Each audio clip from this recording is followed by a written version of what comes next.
Madam President. The Senator from Virginia.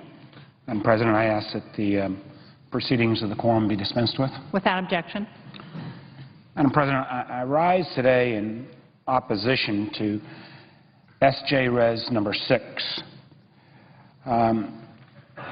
This is the resolution that has been put forward that would basically roll back the FCC's compromise over what we all have debated around net neutrality. This is a subject area and an interest area that I have more than a passing interest in. It is a subject that I had the good fortune, or the area that I had the good fortune to be involved in business in for over 20 years before I got involved full-time in politics and public service. I think I know the presiding officer, and candidly probably most all of us in this body recognize that the power of telecommunications, the power of the Internet to transform people's lives has been remarkable. Demand for Internet use is growing dramatically. Today, nearly 2 billion people use the Internet. By the 2015, and that's a mere 4 years from now, that number is expected to reach 2.7 billion. Now, that's pretty significant, 2.7 billion people using the Internet, when out of a total worldwide population, as we just saw earlier this week, of 7 billion folks. We're rapidly hitting the point where nearly half of the world will use the Internet in one form or another in how they communicate, how we affect commerce, how we socially interact. This is a tool, and making sure this tool, this network, this technology, this transformative field truly remains open, free, and available to all, and isn't unduly hindered by government regulation, is something that I know we all aspire to. Yet, even as we see this tremendous growth in the Internet, we see constraints. Constraints put on by spectrum resources and access to high-speed broadband.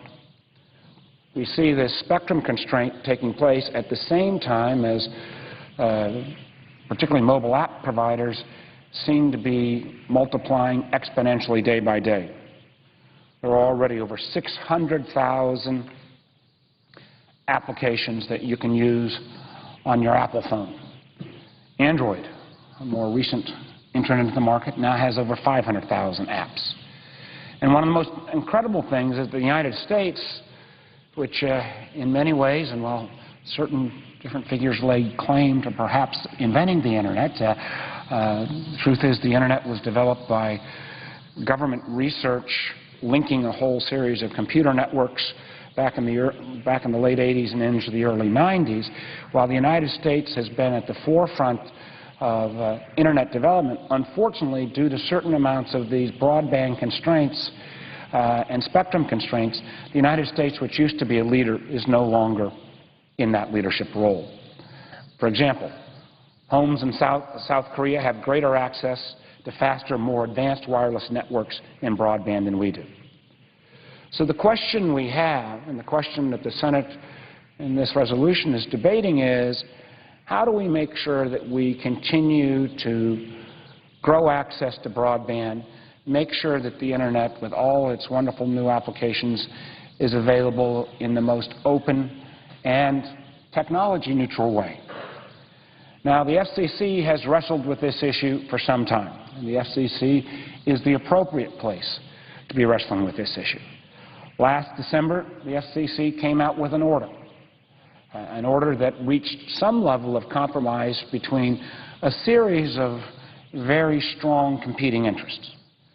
By no means do I believe that the FCC December order was perfect, but it does represent a dramatic step forward, and a step forward that the majority of the players, candidly, in the industry have reached some accommodation on.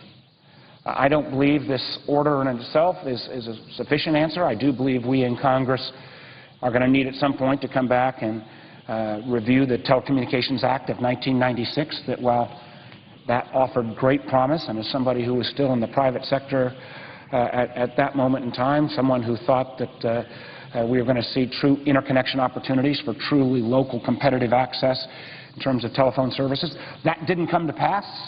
Matter of fact, I've got a number of companies that went down the tubes that I invested in that assumed that 1996 Act would open up those kind of opportunities. It didn't come to pass. But having Congress revisit the 1996 Telecommunications Act is not what is being debated today. What is being debated today is whether we go ahead and allow the FCC's compromise proposition put out in December to move forward, or whether we kind of reintroduce further politics into this issue when we ought to be not letting politics stand in the way of technology and innovation moving forward. I do know some of my colleagues who feel otherwise on the other side of the aisle are actually thinking that the FCC's compromise order puts too much government regulation of innovation. I must respectively disagree. If we were talking about too much government regulation of innovation, I would be strongly standing with those colleagues saying that's not what we ought to be doing. But what we are doing as we debate this so-called net neutrality issue is we're talking about the rights and responsibilities of network owners and operators to manage the Internet and, quite honestly, to allow them to run successful businesses, but to run successful businesses in a free and open way. We're also talking about the rights of consumers to have access for lawful content on the Internet without any prejudice, without having that network provider being able to choose one content provider over another in terms of who gets, in effect, first dibs, first access to their network. And again, the history and the regulatory history on this issue, and this issue has been being debated on and off not just this year but for a number of years. In many ways, at least the current history on this issue goes back to 2005 when both the Federal Communications Commission and the Supreme Court determined separately that broadband services should be reclassified as information services under the 1996 Telecommunications Act instead of as telecommunication services. Now, for those who don't live within the rather esoteric world of telecom regulation, what does this mean in English? Well, information services have always had a lighter touch of regulation than have telecommunication services. You think about the original regulation of telecommunication services going back almost back to the 1934 Act when we had, in effect, one telecommunications provider. It was Ma Bell. You could pick your phone of any type as long as it was black and as long as everybody paid the same exact access fee. And when we had that kind of monopolistic situation, clearly telecommunications had to be regulated in a more appropriate way to make sure that consumers were protected. As we saw the evolution of telecom move and the breakup of Ma Bell and the move to a series of other providers, telecom services still has required, and I think most folks would agree, a slightly heavier hand of regulation than information services. So the notion back in 2005 when the Supreme Court and the FCC said, when we've got this brand new area of broadband, an area that in 2005 we didn't fully realize the potential, frankly even in 2011 I'm not sure we fully realized the potential of, but when we say with broadband we're going to view this as information services and consequently have less regulation, that should be viewed as a good sign. Now, contrary to some in this debate, there's never been a time when the management of the Internet or the telecommunication networks which make up, in effect, the backbone of our Internet system, was not regulated. As, again, I mentioned earlier, networks, whether they are passing voice, data, now video or others, all have had some form of regulation going back to the Telecommunications Act of 1934. So the question we're asked here today is, what kind of rules do we want to have as a society to make sure that everyone can have free and unfettered access to the Internet, and that their lawful content can get onto the Internet in a way that, again, isn't biased or prejudiced by the telecommunications provider in the background. To me, that means that Internet service providers have the right and have to have the right to manage the networks as the best they can. And that does mean that network providers have to have the ability to manage to some level content so that they can generate enough revenue so that they can continue to build out their networks so that particularly rural communities can have access to these services. I know the presiding officer in parts of northern New Hampshire, there are still areas that don't have full high-speed broadband Internet access. I know in my state there are parts of Southside and Southwest Virginia that don't have access to full high-speed broadband connections. And while broadband connectivity doesn't guarantee you economic success, it pretty much is a prerequisite for any community in the 21st century if they're even going to get looked at as a possible location for new jobs. So we've got to make sure that all communities get access to broadband, and that means you've got to allow the network providers at least enough of a rate of return to give them the incentives to continue to build out their networks.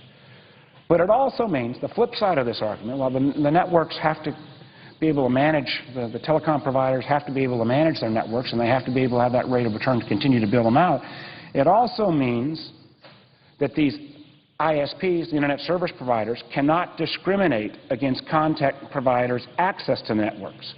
Doesn't mean that a network provider ought to be able to say, I like this content more than that set of content, particularly if the network provider happens to own that content, and somehow move it to the front of the line. That goes against the grain of everything that has been about providing telecommunications in this country, again, since the 1934 Act. And if this was a simple matter, the industry, the FCC, and others wouldn't have been wrestling with it as dramatically as they have over the last 5 or 6 years. The fact is that network management is increasingly complicated. So complicated that sometimes it's hard to tell exactly what's going on behind the scenes. As a former telecommunications executive and somebody who spent 20 years being involved in helping trying to build out at least part of the wireless network in this country, but as somebody who also is at this point falling behind on all the current technology innovations, I'd like to comment that I was very current circa 1999, which puts me in 2011 a bit behind, but and while behind, I do recognize and understand that network management in 2011 and going forward is extraordinarily challenging.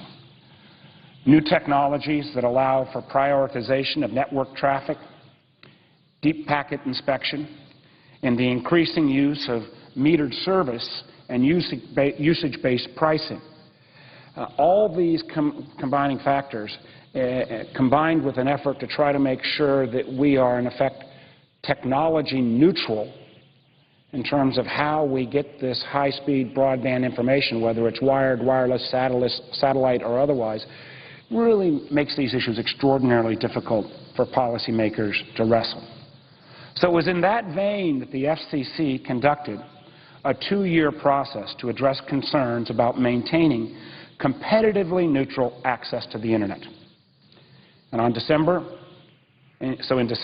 2010, the FCC adopted an open Internet order, which is expected to be implemented on November 20th of this year, 2011. Again, as I said at the outset, the order that they put forward is not perfect. There are many in the industry who have a partial bone to pick with various technical components around it.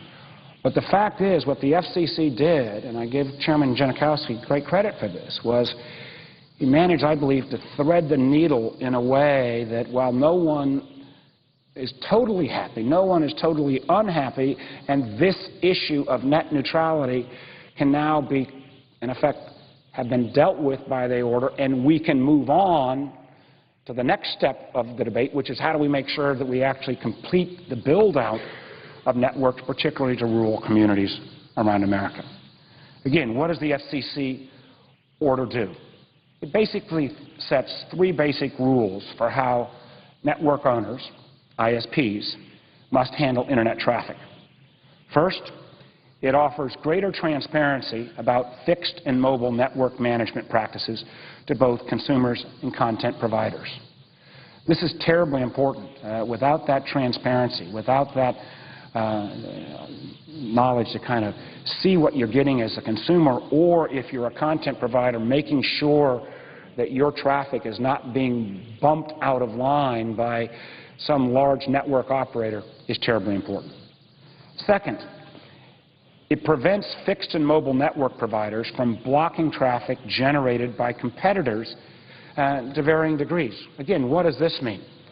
It means that if you are a network manager, if you're a network provider, and many network providers are now starting to also own content as well, you want to make sure that if you're a competitor in terms of content provider, that your network, the network that you may be putting your traffic on, that has its own set of content, isn't allowing its network-owned content to get priority, to get an unfair advantage. Again, in terms of if the networks are going to be, in effect, the kind of open, accessible, and neutral networks that we've all come to expect from our telecommunications networks in the past, you got to make sure there's no bias. The second part of what the FCC's order does is tries to make sure that these fixed and mobile network providers aren't able to block traffic and give their own content priority. Third, it prohibits fixed broadband providers from unreasonably discriminatory practices. Again, this is about both content, but it also tries to get at that issue of how do you deal with those folks who have huge amounts of content that, in effect, try to flood the network, that can cause clogging of the network. You got to make sure that while we want to have open access, you can't have people so overwhelm the network with their particular content without some ability to price that into the network providers' basic service offerings. Again, I know many of my colleagues, their eyes are starting to gel. I even see that some of the pages' eyes are starting to gel as we dive into some of the intricacies of telecommunications practices here. But at the end of the day, what the FCC did in 2010, which will be implemented later this month, unless the Senate, in effect, rejects it and throws all the work out the window and says, let's go back to square one, which I think would actually do great harm to the progress made and provide even greater uncertainty to one of the fastest growing areas of our economy, telecommunications and broadband. If we reject this Senate Joint Resolution 6, which I hope we will, allow this compromise that the FCC's worked out to move forward, I do believe it will allow the kind of broadband growth, the kind of Internet growth that we've all come to want, expect, and that will help generate jobs in this country. Again, the wireless issues, couple of final points. The wireless issues in this area are particularly challenging. Wireless, at least in terms of broadband, is a newer technology.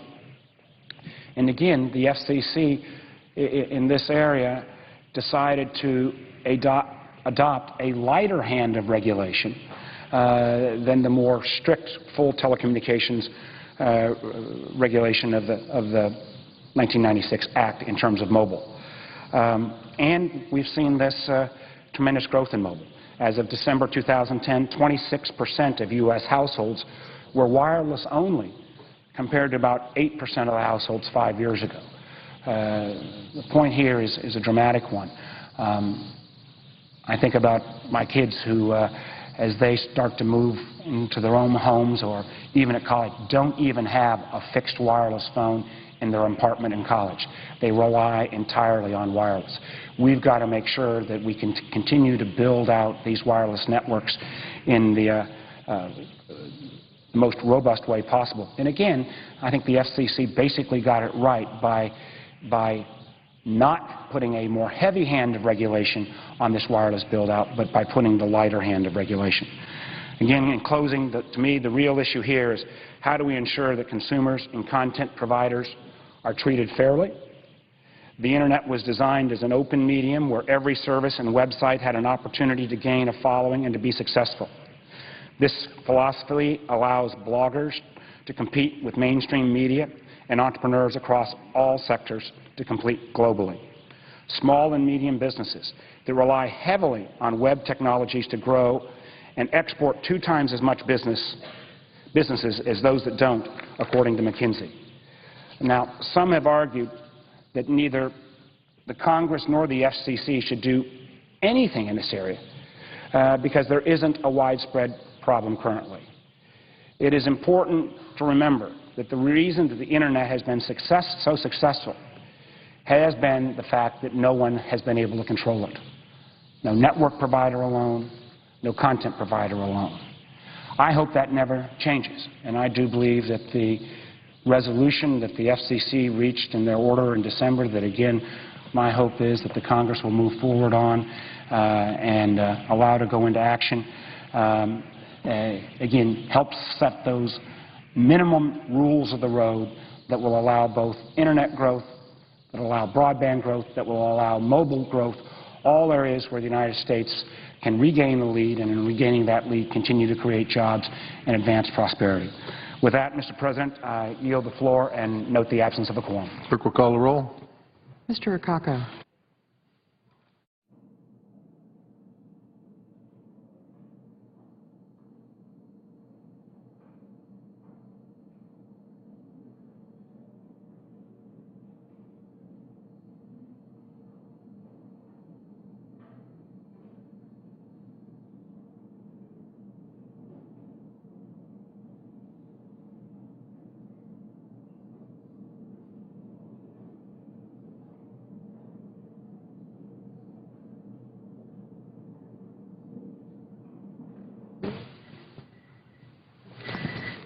Mr. President. The senator from Arkansas. Mr. President, I ask that the quorum call be vitiated. Without objection. Mr. President, I have 7 unanimous consent requests for committees to meet during today's session of the Senate. They have the approval of the majority and minority leaders. I ask unanimous consent that these requests be agreed to and that these requests be printed in the record. Without objection, so ordered. Thank you, Mr. President. Mr. President, we are considering some veterans legislation this week, and I rise today to recognize the men and women who have selfishly served our nation as part of the armed forces. Veterans Day is approaching. It's one way to remind ourselves that the sacrifices that so many have made and continue to make for our country.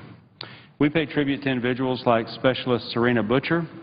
For the past 18 months, she served with valor and distinction in Afghanistan as an automated logistical specialist with the Army National Guard. She earned awards including the National Defense Service Medal, the Army Service Ribbon, and the Oklahoma Good Conduct Medal. She dreamed of becoming a nurse, joining the Guard to help her along that path to support her 2-year-old daughter. Last week, at 19 years old, Specialist Butcher paid the ultimate sacrifice. Specialist Butcher was the first female Oklahoma National Guard soldier to be killed during wartime and the youngest Guard member to die in combat in Iraq and Afghanistan. I spoke to her mother, a resident of El Dorado, Arkansas, and she stressed how her daughter loved serving our nation. My prayers and all of our prayers are with her family. I would also like to recognize Corporal David Bixler of Harrison, Arkansas. I recently had a chance to meet David one of 5 service members chosen by the USO for bravery and sacrifice. While on foot patrol in Afghanistan, Corporal Bixler stepped on an explosive device while saving the lives of his team members. The explosion resulted in the loss of both of his legs. He was awarded the Silver Star for his actions. I was moved by his unwavering strength and courage. I also spoke with his young daughter, and it was easy to see the pride that she has for her father. These 2 heroes, Serena and David, are part of a long list of Arkansans throughout our state's history that answered the call to serve. Their resolve, like that same dedication and love of country that brought down Osama bin Laden, was passed down through generations before them. They joined the ranks of 2nd Lieutenant John Alexander of Helena, the 2nd African-American graduate from West Point, Brigadier General William Darby of Fort Smith, the 1st Commander of the U.S. Army Rangers, and Captain Maurice Footsie Brett of Carlisle, the first to serve the military's, the first to receive the military's 3 highest medals for bravery for a single conflict. Arkansans serving in the military have never wavered when their country called. Whether active, guard, or reserve, they have participated in our current efforts abroad and countless previous ones. These efforts continue to this day. For example, the Arkansas National Guard's Agriculture Development Team works with the farmers and herdsmen in South Afghanistan. The 77th Theater Aviation Brigades work in Iraq with command and control assets in the South. Little Rock Air Force Base continues to support tactical mobility operations around the globe while training our future airlifters. Today, our country is facing many challenges, from rising unemployment among our veterans to ever-tightening budgets. We should not let our current financial difficulties take away the support we owe those who served. When looking for DoD savings, we must keep in mind that when these individuals joined the service, both sides made a commitment. We must honor these commitments. When looking for ways to save, we should put our focus on improving processes and capitalize on efficiencies where we can. For example, I recently introduced the Veterans Relief Act, designed to reduce the backlog at the Court of Appeals for veterans claims. I will continue to work for similar ways to streamline processes, improve efficiencies, and honor the obligations to those who have served. Today, I look at our veterans and say, thank you. Thank you for your service, thank you for your sacrifice, and thank you for your dedication to our country. It is impossible for me to articulate the scale of my gratitude, and I will continue to support measures that honor the veterans of yesterday, today, and tomorrow. Mr. President, with that, I yield the floor, and I suggest the absence of a quorum. The clerk will call the roll. Mr. Akaka.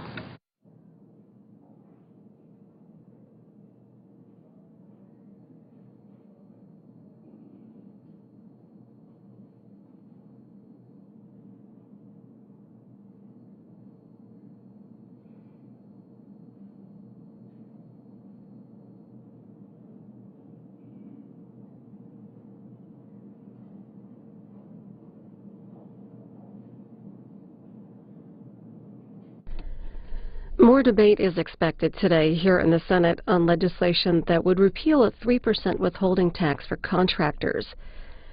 The November 23rd deadline for the Joint Deficit Reduction Committee to approve a plan to reduce the deficit by at least $1.2 trillion is about 2 weeks away. The Associated Press is writing that Capitol Hill Republicans say that GOP members of the committee are showing flexibility on revenue. GOP aides say that among the options being floated by Republicans is one that would place limits on the total amount of tax deductions and credits that individuals could claim in exchange for lower income tax rates. The trade-off could net hundreds of billions of dollars for the Treasury over the coming decade. But the article goes on to say that a Democratic aide discounted the GOP idea as not serious and not moving far enough in Democrats' direction.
Consideration of S-Res 315 introduced earlier today. Senator, there's a quorum call in progress. Oh, I ask quorum call be so side, please. Without objection.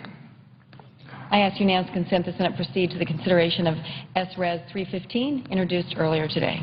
Clerk will report. Senate Resolution 315 commending the St. Louis Cardinals on their hard-fought World Series victory. Without objection, the Senate will proceed to the measure. I ask unanimous consent the resolution be agreed to, the preamble be agreed to, the motion to reconsider be laid upon the table with no intervening action or debate, and any related statements be printed in the record as if read. Without objection. Mr. President, in St. Louis this fall, we had many things that were special and different. We had the rally squirrel that ran through one of the playoff games. We had the saying, "Happy Flight."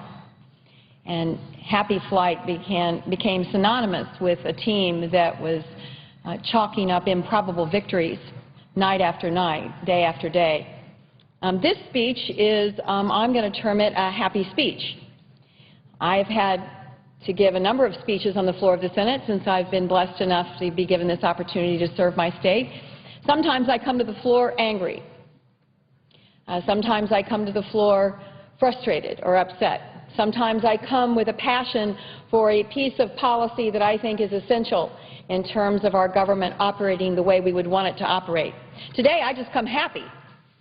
I just come happy with the notion that our team provided the kind of thrills that baseball yearns for in this country, especially at these moments when many families are faced with long days and tough decisions as they try to right the ship as we've traveled through a very difficult economy.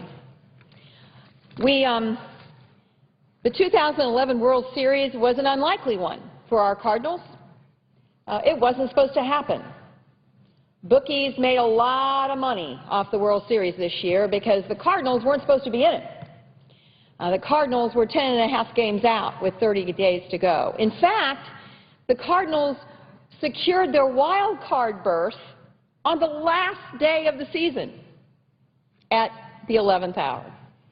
And as a wild card team, they weren't supposed to do well. They weren't supposed to beat Philadelphia. That wasn't going to happen. Philadelphia has one of the top 3 payrolls in baseball, right?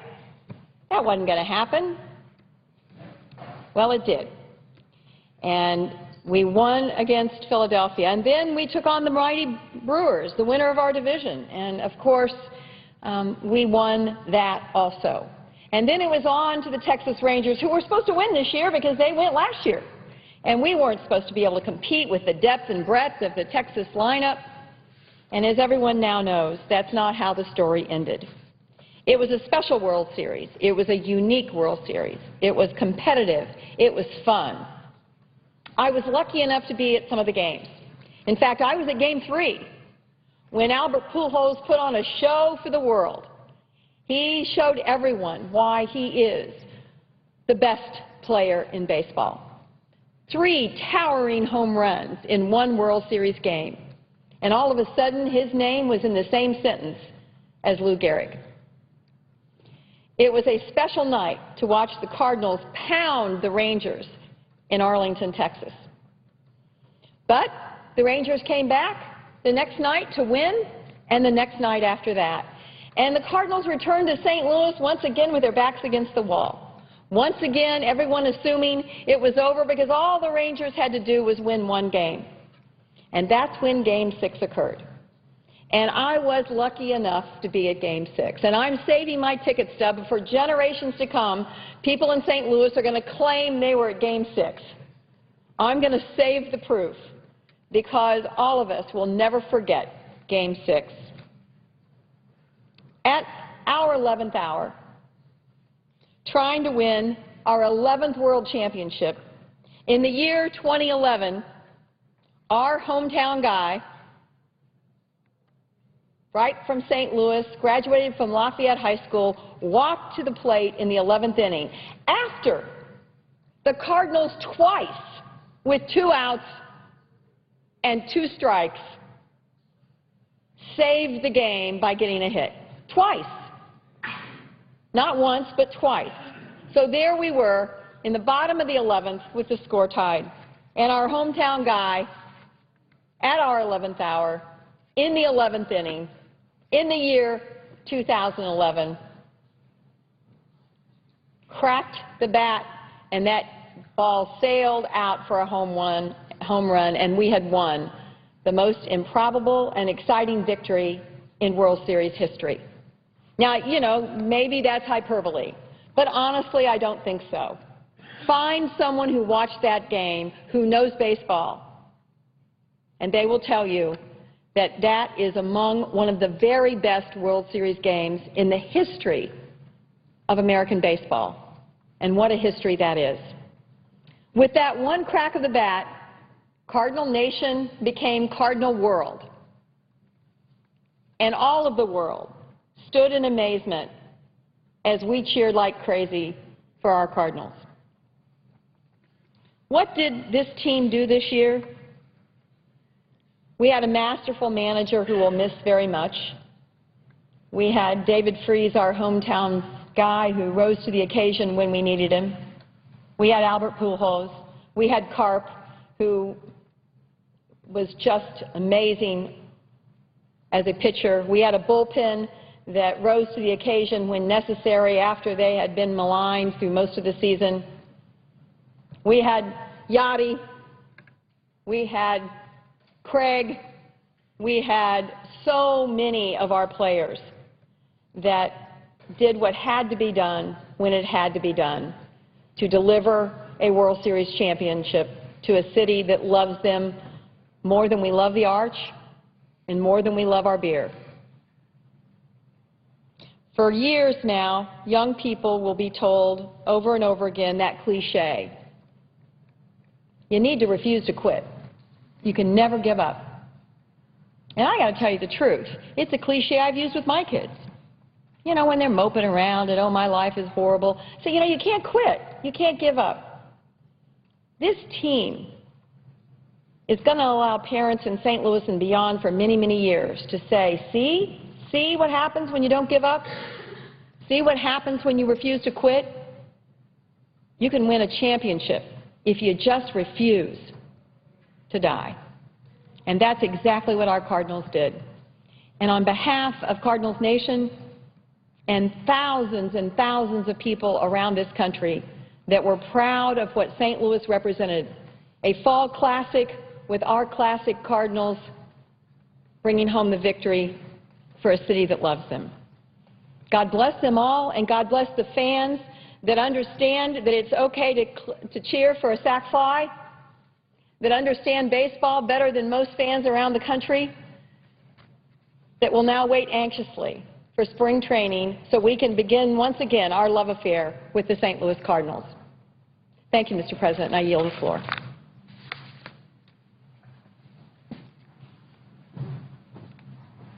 And ask for quorum.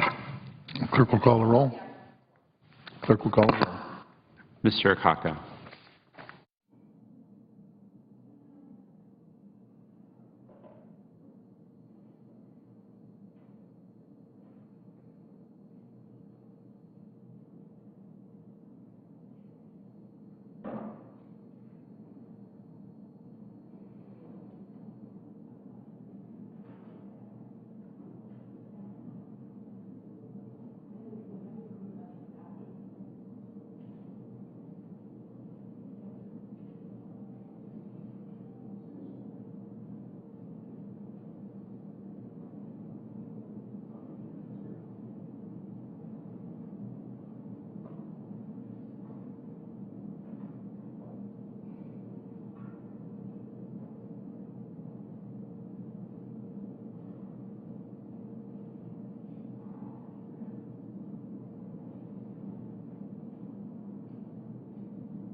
The Senate continues debate today on repealing a 3% withholding tax for contractors.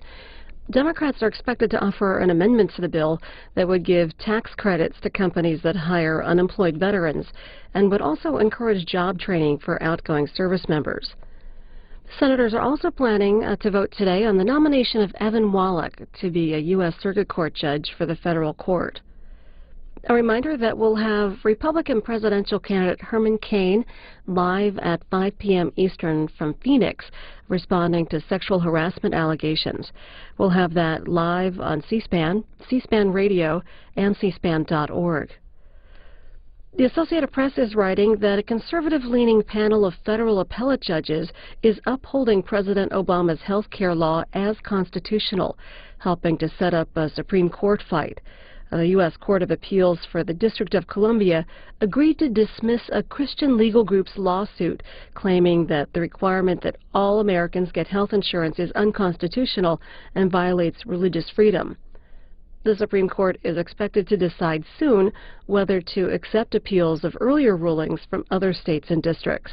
That in the Associated Press.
Quorum call. Without objection, under the previous order, the Senate will proceed to executive session to consider the following nomination, which the clerk will report. Nomination, the judiciary, Evan Jonathan Wallach of New York to be United States Circuit Judge. Under the previous order, there will be 15 minutes of debate equally divided and controlled between the senators from Vermont and the senator from Iowa or their designees. Mr. President, I suggest the absence of a quorum. The clerk will call the roll. Mr. Akaka.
A roll call vote on the nomination of Evan Wallach to be an appellate judge for the Federal Circuit is expected shortly.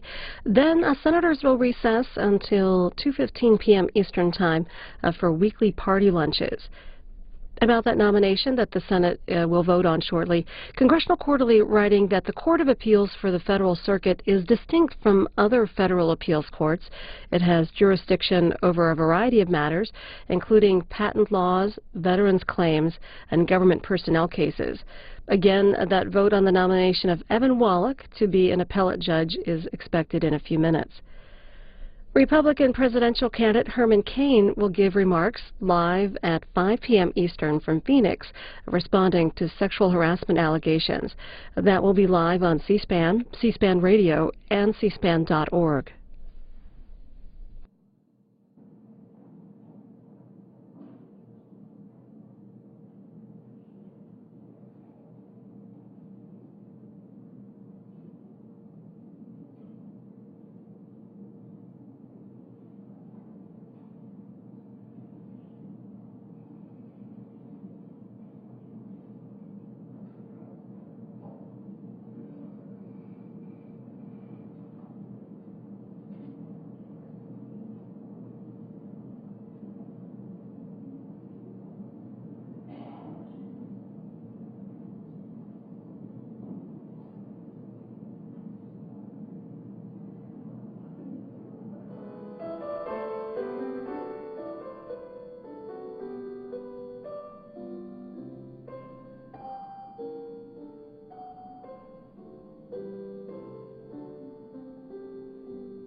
Senator from Iowa. I ask that the call